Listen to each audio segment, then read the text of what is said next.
आप सभी का एक बार फिर से मेरे YouTube channel nursing learning skill में स्वागत है।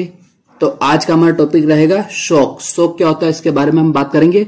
यदि आपने अभी तक मेरे YouTube channel nursing learning skill को सब्सक्राइब नहीं किया तो सब्सक्राइब करके बेल आइकन को प्रेस करें और ऐसी वीडियोस को देखने के लिए चैनल पर बने रहे। तो आज का हमारा टॉपिक क्या है, शॉक। शॉक क्या होता है इसके बारे में जानेंगे। पहले हम देख लेते हैं कि शॉक की डेफिनेशन क्या है। शॉक क्या है, फेलियर ऑफ सर्कुलेटरी सिस्टम, मतलब कि जो हमारा सर्कुलेटरी सिस्टम है वो यदि फेल हो जाता है to maintain adequate blood supply, और वह ब्लड सप्लाई को मेंटेन नहीं कर पाता towards body organ is called shock. जो हमारे बॉडी के ऑर्गन्स है उनको जितना ब्लड चाहिए इतना ब्लड वो नहीं दे पाता, तो उस कंडीशन को हम क्या बोलते हैं, शॉक बोलते हैं। ठीक है, तो ये क्या थी हमारी एक डेफिनेशन शॉक की। ठीक है, क्या है, failure of circulatory system to maintain adequate blood supply towards body organ is called shock. ठीक है, हमने देख लिया कि शॉक क्या होता है। अब हम बात करते हैं शॉक के टाइप्स के बारे में कि शॉक के टाइप्स कितने हैं। तो types of shock, there are 3 types of shock. Shock total 3 प्रकार का, कितने 3 प्रकार का शॉक होता है। फर्स्ट है हमारा हाइपोवोलेमिक शॉक, सेकंड है हमारा डिस्ट्रीब्यूटिव शॉक और थर्ड है हमारा कार्डियोजेनिक शॉक। ठीक है, कितने 3 टाइप। फर्स्ट है हाइपोवोलेमिक, सेकंड डिस्ट्रीब्यूटिव और थर्ड है कार्डियोजेनिक शॉक। ठीक है, तो हमने डिस्ट्रीब्यूटिव शॉक को 3 पार्ट में डिवाइड किया है, जैसे आप इसमें देख रहे हैं। फर्स्ट कौन सा हमारा सेप्टिक शॉक, ठीक है, सेकंड है हमारा एनाफाइलेटिक शॉक और थर्ड है हमारा न्यूरोजेनिक शॉक। डिस्ट्रीब्यूटिव को हमने 3 पार्ट में डिवाइड किया। तो सबसे पहले हम बात करेंगे कि हाइपोवोलेमिक शॉक क्या होता है। हाइपो का मतलब क्या होता है, कम। हाइपो का मतलब होता है कम, ठीक है, और वोलेमिक का मतलब होता है कि फ्लूइड। तो हाइपो का मतलब कम और वोलेमिक का मतलब फ्लूइड। की यदि आपकी बॉडी में फ्लूइड की कमी हो जाती और उसके कारण जो शॉक होता है तो उसको अपन बोलते हैं हाइपोवोलेमिक शॉक। ठीक है, जैसे इसके कारण क्या क्या हो सकते हैं, किन किन कारणों से हाइपोवोलेमिक शॉक होता है। फर्स्ट है हमारा ब्लीडिंग। ठीक है, यदि ब्लीडिंग हुई उसके कारण वॉमिटिंग, एक्सेसिव वॉमिटिंग हुई तो भी हाइपोवोलेमिक शॉक में जाने का चांस रहता है। ठीक है, फिर आता है डायरिया। ठीक है, थर्ड क्या हमारा डायरिया और फोर्थ है हमारा लूज मोशन। तो ये क्या हमारे 4 कोज है किसके, हाइपोवोलेमिक शॉक के। तो फर्स्ट हम बात करते हैं कि ब्लीडिंग क्या है।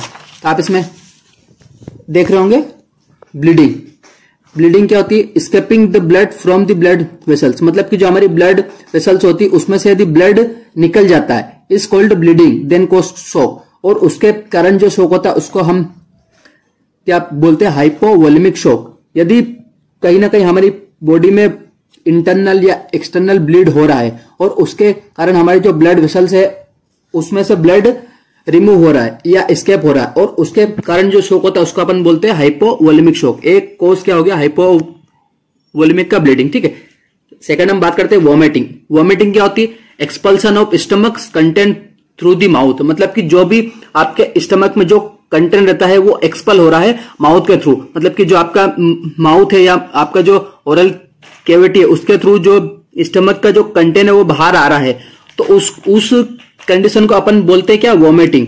ठीक है, यदि एक्सेसिव वॉमिटिंग हुई तो उसके कारण भी क्या हो रहा है, हमारी बॉडी में फ्लूइड का लॉस हो रहा है। ठीक है, तो उसमें भी क्या होगा, हाइपोवोलेमिक शॉक की कंडीशन हो सकती है। ठीक है, थर्ड हम बात करते हैं डायरिया। क्या डायरिया आपने सबने सुना होगा। ठीक है, तो ये क्या होता है diarrhoea, pass watery stool 3 to 4 times in a day, मतलब कि एक दिन में 3 से 4 बार वाटरी स्टूल, मतलब कि जो स्टूल आपका रहेगा वो बिल्कुल पानी की तरह यदि स्टूल आता है तो उसी कंडीशन को हम क्या बोलते हैं, डायरिया।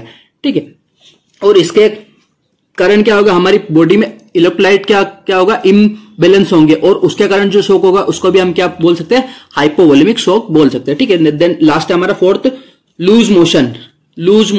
ठीक है, लूज मोशन क्या होता है, pass loose stool in 4 to 6 times in a day, मतलब कि आपको स्टूल तो हो रहा है बट वो क्या है कि बिल्कुल लूज हो रहा है, वो भी कितने बार, 4 to 6 times in a day, मतलब कि एक दिन में 4 से 6 बार यदि लूज स्टूल हो तो उसको अपन क्या बोल सकते हैं, लूज मोशन कह सकते हैं। ठीक है, तो ऐसी कंडीशन में भी क्या होगा, यदि लूज मोशन 4 to 6 टाइम्स हो तो हमारी बॉडी से क्या हो रहा है, फ्लूइड का लॉस हो रहा है। तो यदि फ्लूइड का लॉस होगा तो उसकी ऐसी कंडीशन को भी हम क्या बोल सकते हैं, हाइपोवोलेमिक शॉक बोल सकते हैं। ठीक है, तो ये क्या था हमारा हाइपोवोलेमिक शॉक। अब अपन जान लेते हैं कि हाइपोवोलेमिक शॉक की फिजियोलॉजी थोड़ी सी देख लेते हैं, ठीक है। तो due to etiological factor, etiological factor में आपका ब्लीडिंग आ जाएगा, वॉमिटिंग आ जाएगा, डायरिया या लूज मोशन, चारों में से यदि कोई सी भी एक ऐसी कंडीशन आई तो उससे क्या होगा, लॉस ऑफ फ्लूइड, हमारी बॉडी से क्या होगा, फ्लूइड का लॉस होगा, ठीक है। फिर क्या होगा, इन एडुकेट टिश्यू परफेशन, जो भी हमारे सेल्स और टिश्यू है वो क्या हो जाए, इन एडिक्वेट हो जाएंगे, ठीक है। और उसके कारण जो शॉक होगा उसको अपन क्या बोलते हैं, हाइपोवोलेमिक शॉक बोलते हैं। तो ये थी हमारा हाइपोवोलेमिक, ठीक है। नेक्स्ट हम इसमें बात करते हैं। अब नेक्स्ट क्या था हमारा, डिस्ट्रीब्यूटिव शॉक, मतलब कि हमारा जो डिस्ट्रीब्यूटिव शॉक है वो क्या होता है, उसको हमने कितने पार्ट में डिवाइड किया, 3 पार्ट में डिवाइड किया था, ठीक है। फर्स्ट है हमारा न्यूरोजेनिक शॉक, सेकंड था हमारा एनाफाइलेटिक और थर्ड था हमारा सेप्टिक। तो सबसे पहले हम बात करते हैं न्यूरोजेनिक। न्यूरो से रिलेटेड आपकी जो नर्व सेल्स है उससे रिलेट करता है न्यूरोजेनिक, ठीक है। तो यहां पर अपन देखते हैं, मैंने एक शॉर्ट में आपको समझाने के लिए फिजियोलॉजी का यूज किया है ताकि आपको ये चीजें रटना ना पड़े, आसानी से याद हो जाए, ठीक है। तो यहां पर अपन देख सकते हैं ड्यू टू इटियोलॉजिकल फैक्टर, मतलब कि किसी कारणवश, यदि उसमें भी एग्जांपल में हम ले सकते हैं स्पाइनल एनेस्थीसिया दिया यदि, या इमोशनली स्ट्रेस में हो कोई भी पर्सन, या एक्सेसिव ड्रग का उसने क्या किया, इनहेलेशन कर लिया, या स्पाइनल में कोई इंजुरी हो गई और उनके कारण जो शॉक होता है उसको अपन क्या बोलते हैं, न्यूरोजेनिक शॉक बोल सकते हैं, ठीक है। इसमें क्या होगा, ड्यू टू इटियोलॉजिकल फैक्टर, मान लो ले लिया हमने ड्रग्स, ठीक है। यदि एक्सेसिव ड्रग्स का उसने इंजेक्शन किया तो उससे क्या होगा, जो हमारा पेरिफेरल वेसल्स है उसमें कहीं ना कहीं प्रॉब्लम्स होगी, ठीक है। और उसके कारण जो शॉक होगा उसको अपन बोलते हैं न्यूरोजेनिक शॉक, ठीक है। क्या बोलते हैं, न्यूरोजेनिक शॉक, ठीक है। तो ये था हमारा क्या, न्यूरोजेनिक शॉक, ठीक है। नेक्स्ट हम बात करते हैं इसमें एनाफाइलेटिक शॉक के। एनाफाइलेटिक शॉक क्या होता है, जिसको हम एक्यूट एलर्जिक रिएक्शन भी बोलते हैं। एनाफाइलेटिक शॉक का दूसरा नाम क्या है, एक्यूट एलर्जिक रिएक्शन, ठीक है। एलर्जी से आपको पता होगा, यदि किसी भी चीज से एलर्जी होती है और उसके कारण जो रिएक्शन होती है उसका अपन क्या बोलते हैं, एनाफाइलेटिक शॉक बोलते हैं, ठीक है। इसको भी अपन शॉर्ट वे में थोड़ा सा समझ लेते हैं। ड्यू टू इटियोलॉजिकल फैक्टर, किसी कारणवश यदि कोई भी किसी भी व्यक्ति को किसी न किसी चीज से एलर्जी रहती है और वो एलर्जी एक्यूट से क्रोनिक में ट्रांसफर होती है तो उस कंडीशन को अपन एनाफाइलेटिक शॉक बोल सकते हैं, ठीक है। यदि किसी कारणवश मैसिव रिलीज ऑफ हिस्टामाइन, जो भी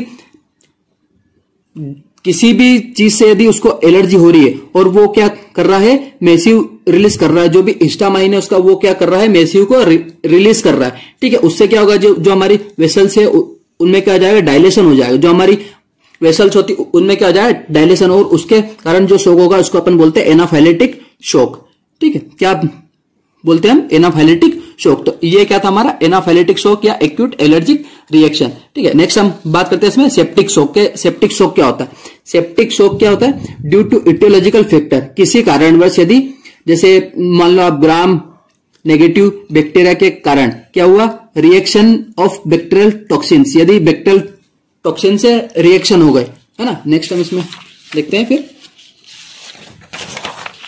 उससे क्या होगा, हमारा जो leakage of plasma into tissue, जो प्लाज्मा है वो लीक होगा हमारे टिश्यू से। जो भी हमारे टिश्यू है, जैसे हमारे जो टिश्यू है उनमें क्या रहता है, प्लाज्मा रहता है, ठीक है। प्लाज्मा रहता है, वो क्या हो रहा है, लीक हो रहा है वहां से, तो वहां पे क्या हो गई, उसकी कमी हो गई, तो वहां पे क्या अपन बोल सकते हैं, हाइपोवोलेमिक बोल सकते हैं, ठीक है। और उसके कारण जो शॉक होगा उसको अपन क्या बोलते हैं, सेप्टिक शॉक के नाम से उसको हम जानते हैं। तो ये थी हमारा डिस्ट्रीब्यूटिव शॉक, जिसका हमने 3 टाइप देखे। फर्स्ट हमने देखा न्यूरोजेनिक शॉक, सेकंड हमने देखा कि एनाफाइलेटिक शॉक या एक्यूट एलर्जिक रिएक्शन, या थर्ड हमने बात करी सेप्टिक शॉक, ठीक है। फिर हम नेक्स्ट बात करते हैं, हमारा लास्ट वन है कार्डियोजेनिक शॉक। कार्डियो का मतलब होता है हार्ट, ठीक है। कार्डियो का क्या होता है, मतलब हार्ट, ठीक है। और शॉक मतलब कि शॉक, ठीक है, रिलेटेड टू हार्ट। ये किससे रिलेट करता है, कार्डियोजेनिक रिलेट करता है अपने हार्ट से डायरेक्ट, ठीक है। ड्यू टू इटियोलॉजी, किसी कारणवश, एग्जाम्पल में ले सकते हैं अपन हार्ट फेलियर, मायोकार्डियल इश्केमिया या कार्डियक टेम्पोनेट। इनके कारण यदि ये चीज हुई तो इनके कारण क्या हो सकता है, heart is unable to pump blood, जो हमारा हार्ट है वो क्या अनेबल हो जाएगा ब्लड को पंप करने में। जो हमारा हार्ट है वो हमारी पूरी बॉडी में ब्लड को सप्लाई करता है या पूरा सर्कुलेट करता है, पंप करता है। यदि इसके कारण यदि हार्ट ब्लड को पंप नहीं कर पा रहा, ठीक है, उससे क्या होगा, इनएडिक्वेट टिश्यू परफेक्शन, जो हमारे टिश्यूज है, जो सेल्स है, उनमें प्रॉपरली ब्लड नहीं पहुंच पाएगा, तो उसके कारण जो शोक होता है उसको अपन बोलते हैं कार्डियोजेनिक शोक। क्या बोलते हैं अपन? कार्डियोजेनिक शोक। ठीक है, तो ये थे हमारे तीनों शोक के टाइप्स और हमने इनके कारण भी देख लिए इनके अंदर ही शॉर्ट में। ठीक है, नेक्स्ट हम इसमें बात करेंगे क्लिनिकल फीचर्स, मतलब कि यदि पेशेंट को शोक हुआ है तो उससे क्या क्या सिम्टम्स देखने को मिलते हैं। सबसे पहले हमको देखने को मिलेगा हाइपोटेंशन। हाइपो का मतलब कम और टेंशन का मतलब कि हमारा जो ब्लड प्रेशर है वो, ठीक है, तो यहाँ पे क्या होगा, डिक्रीज हो जाएगा। जो हमारा ब्लड प्रेशर है वो क्या हो जाएगा, डिक्रीज हो जाएगा। कितना? 90/50 से यदि कम हो गया ब्लड प्रेशर तो उस कंडीशन को अपन क्या बोल सकते हैं, हाइपोटेंशन बोल सकते हैं। ठीक है, फिर आता है डिक्रीज यूरिन आउटपुट। यदि क्या है कि हार्ट पंप नहीं कर रहा, ब्लड सप्लाई नहीं कर रहा, तो उससे क्या होगा कि हमारा जो यूरिन का आउटपुट है वो भी क्या हो जाएगा, डिक्रीज।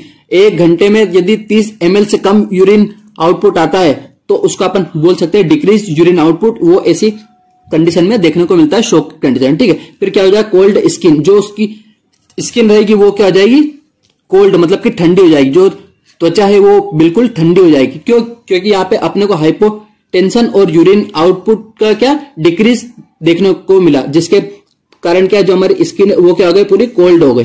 ठीक है, नेक्स्ट हम इसमें देखते हैं पुअर पेरिफेरल पल्सेस। जो हमारी पेरिफेरल पल्सेस है उनका भी क्या हो जाएगा, पुअर, मतलब कि पुअर, मतलब कि जो हमारी पेरिफेरल पल्सेस है वो हमको बहुत कम सुनाई देगी। ठीक है, फिर आता है ट्रैकीकार्डिया। जो हमारे हार्ट रेट है वो क्या हो जाएगी, बढ़ जाएगी। इस कंडीशन में क्या होता है कि हार्ट रेट बढ़ जाती है। यदि आपका ब्लड प्रेशर कम हो रहा है तो आपकी जो हार्ट रेट है वो क्या होगी, इंक्रीज होगी।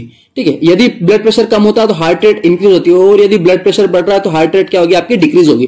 ठीक है, तो यहाँ पे क्या हो गया, ट्रैकीकार्डिया। जो हमारी हार्ट रेट है वो क्या हो गई, बढ़ गई है। ठीक है, फिर आता है चेस्ट डिस्कम्फर्ट। यदि हाइपोटेंशन है, यूरिन आउटपुट कम हो रहा है और कोल्ड स्किन है तो उसके कारण अपने को क्या देखने को मिलता है, चेस्ट डिस्कम्फर्ट, मतलब कि उसको कहीं ना कहीं सांस लेने में भी तकलीफ होती है। ठीक है, फिर आता है बॉडी एक, जो उसकी बॉडी है वो पेन करेगी। ठीक है, फिर आता है रेस्टलेसनेस, मतलब कि उसको आलसीपन आएगा। फिर वो कंफ्यूज रहेगा कहीं ना कहीं, मतलब कि कंफ्यूजन में रहेगा, वो प्रॉपरली बता ना पाएगा आपको। ठीक है, फिर आता है डिसओरिएंटेड, मतलब कि वो किसी भी चीज को ओरिएंटेड नहीं कर पाएगा, उसको अपन क्या बोलते हैं, डिसओरिएंटेड। ठीक है, तो ये क्या था हमारे क्लिनिकल फीचर्स। ये सिम्टम्स आपको शॉक में देखने को मिलते हैं। जैसे फर्स्ट क्या है, हाइपोटेंशन, सेकंड है decrease urine output less than 30 ml/h, cold skin, poor peripheral pulses, tachycardia, chest discomfort, body एक, रेस्टलेसनेस और कंफ्यूजन, देन डिसओरिएंटेड। ये सारी चीजें अपने को देखने को मिलती है किसमें, शॉक में। ठीक है, नेक्स्ट हम इसमें बात करते हैं इसके मैनेजमेंट के बारे में। तो हमने क्या क्या इसमें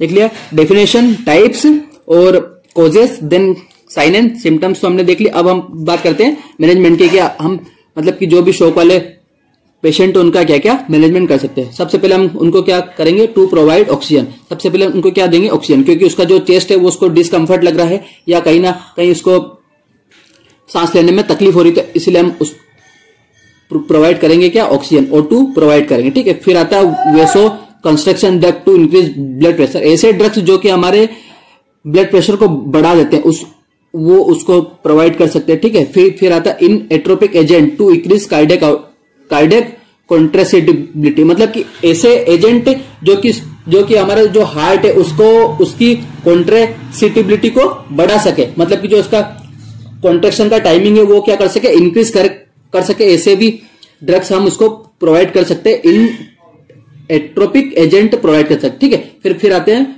वेसो dilating drugs to reduce myocardial workload and ischemic, मतलब कि ऐसे ड्रग्स प्रोवाइड कर सकते हैं जो कि हमारे मायोकार्डियल वर्कलोड को कम कर सके, रिड्यूस कर सके। यदि हार्ट पंपिंग पावर उसका कम हो गया है, ठीक है, तो वो प्रॉपर ब्लड यदि बॉडी तक नहीं पहुंच पा रहा तो बॉडी क्या मांग रही है, इससे ब्लड मांग रही, तो वो फिर ज्यादा काम करेगा। तो इसीलिए हम उसको क्या देंगे, वेसो डायलेटिंग ड्रग्स, जो कि क्या करते हैं, रिड्यूस करते हैं, मतलब कि कम करते हैं किसको, रिड्यूस का मतलब होता है कम करना, ठीक है, किसको, मायोकार्डियल वर्कलोड को एंड इस्चेमिया को क्या करेंगे वो कम, ठीक है। फिर हम उसको दे सकते हैं एंटी हिस्टामाइन ड्रग्स, यदि उसको किसी चीज से एलर्जी है तब हम उसको प्रोवाइड कर सकते हैं एंटी हिस्टामाइन ड्रग, ठीक है, कौन सा, एंटी हिस्टामाइन ड्रग्स, ठीक है। फिर आता है एंटीबायोटिक्स ड्रग दे सकते हैं, कहीं ना कहीं इन्फेक्शन वगैरह है तो अभी हम उसको एंटीबायोटिक्स ड्रग दे सकते हैं, या हम उसको आईवी थेरेपी दे सकते हैं, ठीक है,